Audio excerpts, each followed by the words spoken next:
안녕하십니까. 날이 빨리 좀 따뜻해졌으면 좋겠는데, 이번 금요일, 토요일쯤부터 조금 따뜻해진다고 하긴 하던데, 날이 좀 빨리 따뜻해졌으면 좋겠습니다. 그래서 이번 마지막 추위였으면 좋겠고요. 그래야 교회도 조금 공기 환기도 좀 하고, 제가 올해 창문을 너무 꼭 닫아 놓았더니 우리 사모님께서 뭐라고 하시는데, 하여튼 따뜻한 날이 빨리 왔으면 좋겠습니다. 오늘 우리가 같이 볼 말씀은 신명기 7장 7절부터 11절까지의 말씀입니다. 참고로 오늘까지는 좀 짧습니다. 그리고 내일 우리가 볼 말씀은 12절부터 7장 뒤까지 다 볼 것으로 좀 긴데 오늘까지 이 말씀 보도록 하겠습니다. 주님께서 당신들을 사랑하시고 택하신 것은 당신들이 다른 민족들보다 수가 더 많아서가 아닙니다. 오히려 당신들은 모든 민족 가운데서 수가 가장 적은 민족입니다. 그런데도 주님께서는 당신들을 사랑하시기 때문에 당신들 조상에게 맹세하신 그 약속을 지키시려고 강한 손으로 당신들을 이집트 왕 바로의 손에서 건져내시고 그 종살이하던 집에서 이끌어내어 주신 것입니다. 그러므로 당신들의 하나님이 참 하나님이시며 신실하신 하나님이심을 알아야 합니다. 주님을 사랑하고 주님의 계명을 지키는 사람에게는 천대에 이르기까지 그의 언약을 지키시며 또 한결같은 사랑을 베푸시는 신실하신 하나님이심을 알아야 합니다. 그러나 주님을 미워하는 사람에게는 당장에 벌을 내려서 그를 멸하십니다. 주님께서는 자기를 미워하는 사람에게는 징벌을 늦추지 아니하십니다. 그러므로 당신들은 오늘 내가 당신들에게 내리는 명령과 규례와 법도를 잘 지켜야 합니다. 아멘. 오늘 설교 제목은 하비루입니다. 하비루가 뭔지는 말씀을 좀 나누면서 설명을 드리도록 하겠습니다.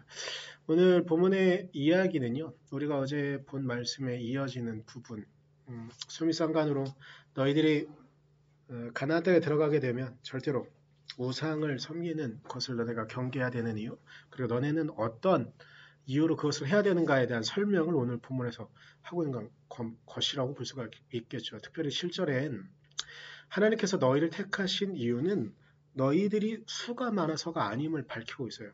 오히려 너희들의 수가 적기 때문이다라고 설명하고 있죠. 그러면서 8절에 이어서 그럼에도 불구하고 너희를 사랑하셔서 너희를 구원하신 것이다 라고 설명하고 있는 그런 부분입니다. 그렇기에 너희들은 너희의 하나님이 참 하나님임을 알아야 한다. 이렇게 쭉 우리에게 설명을 하고 있는 것이죠. 여기서 7절의 내용을 좀 보면 숫자에 대한 개념을 갖고 이야기를 하고 있잖아요. 수가 많아서가 아니다. 오히려 수가 적어서 때문이다라고 말하는 이 개념이 우리가 보통 생각하면 그냥 숫자라는 단어만 생각하면 그냥 수만 생각하는 것 같지만 히브리어에서 나타내고 있는 원어의 의미는 단순히 숫자만을 나타내는 단어는 아니고 능력 혹은 가치 이런 것들을 다 표현하고 있는 단어예요. 그래서 너희들이 뭐 능력이 뛰어나거나 너희들이 다른 민족보다 더 가치가 있어서 너희들을 선택하는 것이 아니다. 그리고 우리가 제가 인용구를 써놓기는 않았긴 않았는데 8절의 내용이 되게 특이한 부분이 있는데요. 뭐냐면 하나님께서 너희를 사랑하신 건 너희들을 선택하신 이유는 너희들을 사랑하셨기 때문이다라고 말하고 있거든요. 그런데 이러한 문장은요. 신명기에만 나오는 문장이에요. 그러니까 너희들을 선택하신 이유는 너희를 사랑하셔서다. 이전까지 본 5권의 지금까지의 창출, 래, 민, 신 이 5권의 책 중에 이스라엘 백성들을 선택하신 이유가 너희들을 사랑하셨기 때문이라고 말하고 있는 문장은 신명기에 나오는 게 유일해요.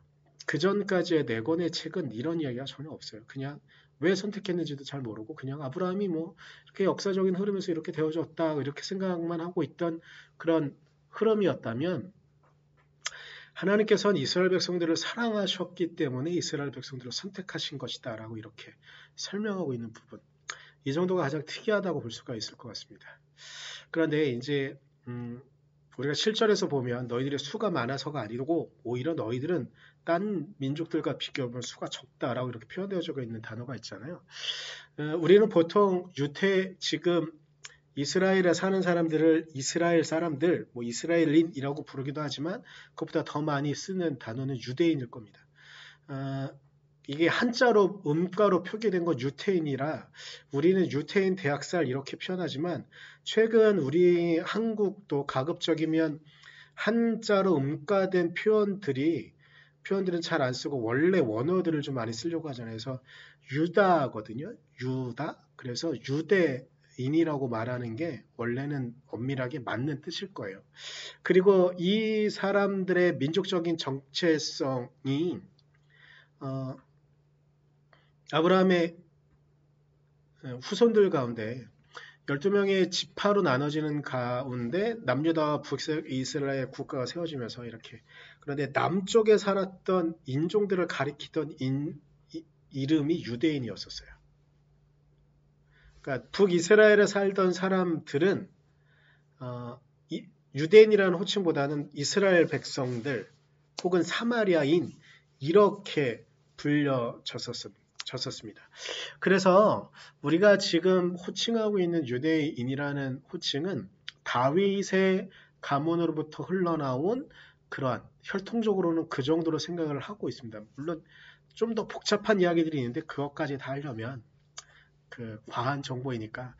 그러면 유대인들을 그 이전에 부르던 호칭은 무엇이었을까요?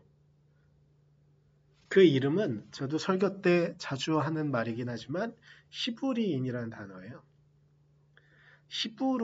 히브리인이라는 단어를 많이 써요.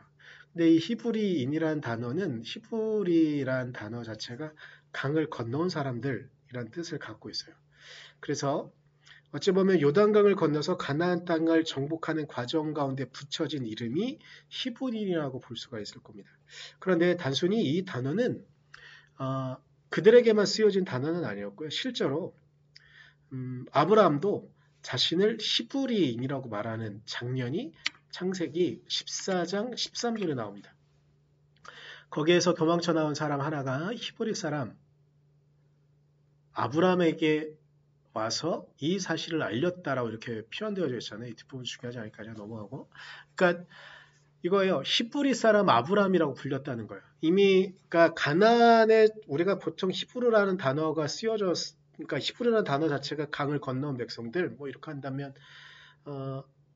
홍해가 될 수도 있고 요단강이 될 수도 있고 하지만 하여튼간 사람들의 감정상에는 강을 건넌 사람이죠. 하지만 성경의 기록에 보게 되면 이미 그전에도 이 사람들에게 쓰여진 단어가 히브리 사람이라는 단어가 쓰여진 것이죠. 그런데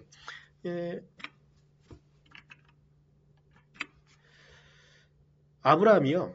자신의 정체성을 또한 나타내는 또 하나의 단어가 문장이 나오는 문장이 있는데 창세기 23장 4절에선 아브라함이 자기 스스로 이렇게 표현해요. 나는 여러분 가운데서 나그네로 떠돌이로 살고 있습니다. 라고 이렇게 표현을 하거든요.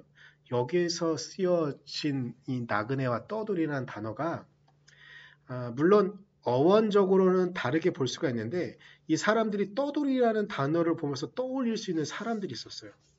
그 사람들이 오늘 저의 설교 제목인 핫비루예요.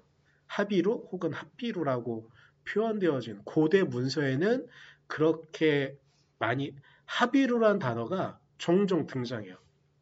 그런데 이 하비루라는 단어는 어떨 때 쓰여졌냐면요. 우리가 열심히 농사를 지어놨는데 누군가 도적대 같은 놈들이 와가지고 이 농사 지어놓은 걸 뺏어가는 거예요. 살인도 저지르고. 그 사람들을 보통 핫비루라 그랬어요. 쉽게 우리나라의 감정에 따져보면 옛날 뭐 조선 혹은 그 이전 시대에 오랑캐들이 막 쳐들어와가지고 우리를 침범하고 우리의 것들을 뺏어가는 그런 감정들을 나쁜 감정들을 갖게 만드는 사람들을 보통 오랑캐라 그랬잖아요. 물론 우리는 오랑캐 생각하면 외구 쪽만 생각하는데 일본의 외만 생각하는데 원래 우리가 쓰는 오랑캐라는 단어는 섬에 있는 왜구도 마찬가지예요. 오랑캐 중에 하나고요.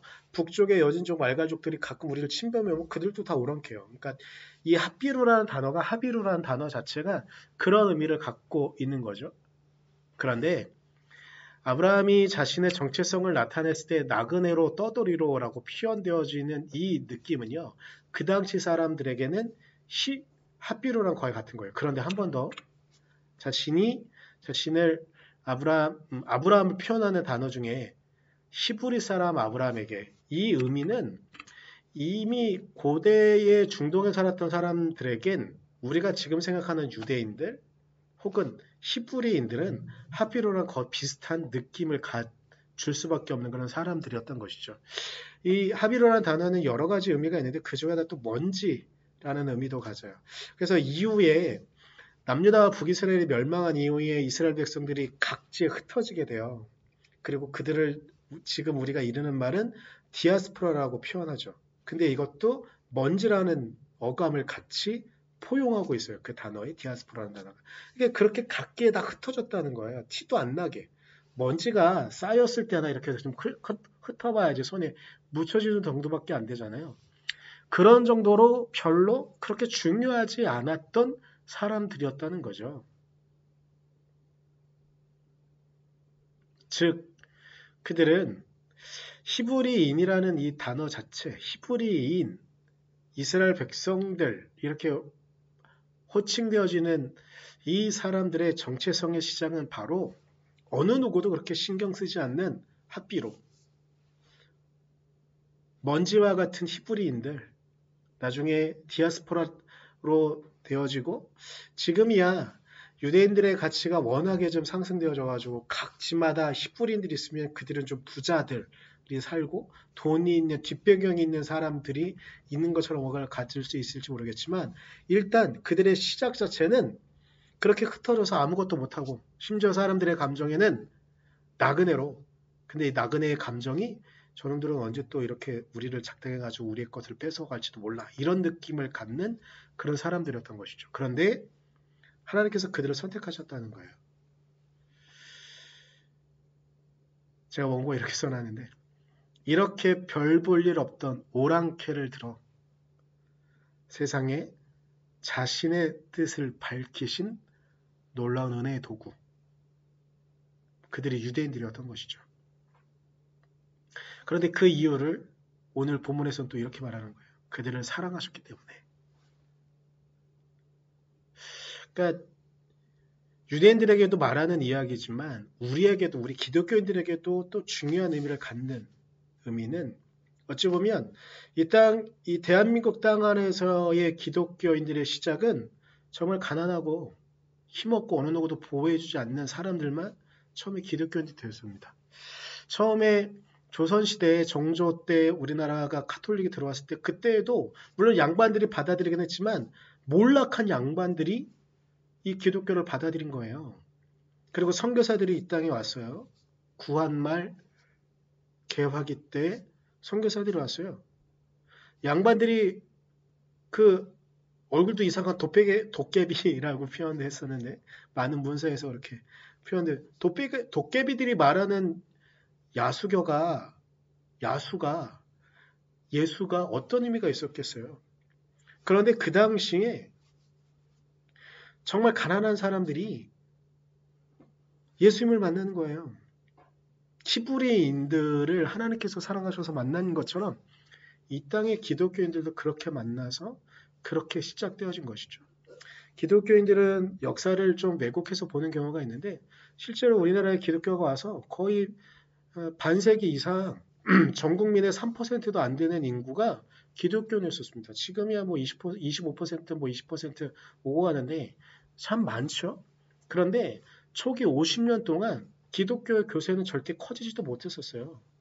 그냥 야수교로 웃음받고 그냥 혹은 서양인들이 뭐 선교사를 통해서 뭔가 뭐 구호물품을 주면 그걸 나누는 주체 정도밖에 되지 않았던 그런 사람들이었어요. 그런데 여러분 지금 한번 보십시오. 기독교인들이 이 땅에 얼마나 많은 위치에 구석구석에서 그들의 역할들을 감당하고 있습니까? 근데 이게 히브리인들이랑 똑같이 생각해야 되는 거예요. 우리가 무엇인가 했기 때문에, 우리가 수가 많기 때문에 숫자라는 단어 안에 가치나 능력도 말했던 것처럼 우리가 어떤 능력이 있기 때문에 우리가 중요하기 때문에 우리를 선택하신 게 아니고요. 그저 우리를 사랑하셔서 우리를 그분의 백성으로 부르신 거죠. 우리를 사랑하셔서 예수 그리스도의 십자가의 은혜를 우리에게 알게 하신 거예요. 그렇다면 우리는 이 땅을 어떻게 살아가야 되겠습니까? 히브리인들이 우리가 어제 말씀을 나누면서도 저는 가장 중요하다고 여겼던 건 이스라엘 백성들이 하나님께서 그렇게 하지 말라고 하는 우상 숭배에 빠져서 집안의 우상을 받아들이고 눈에 보이는 우상들을 쫓아 헛된 것들을 쫓아가다 결국은 세상의 모범이 되어 있던 그 유대인들이 하나님의 백성이 세상의 웃음거리가 되어진 상황을 되돌리려고 이렇게 열심히 노력하는 것.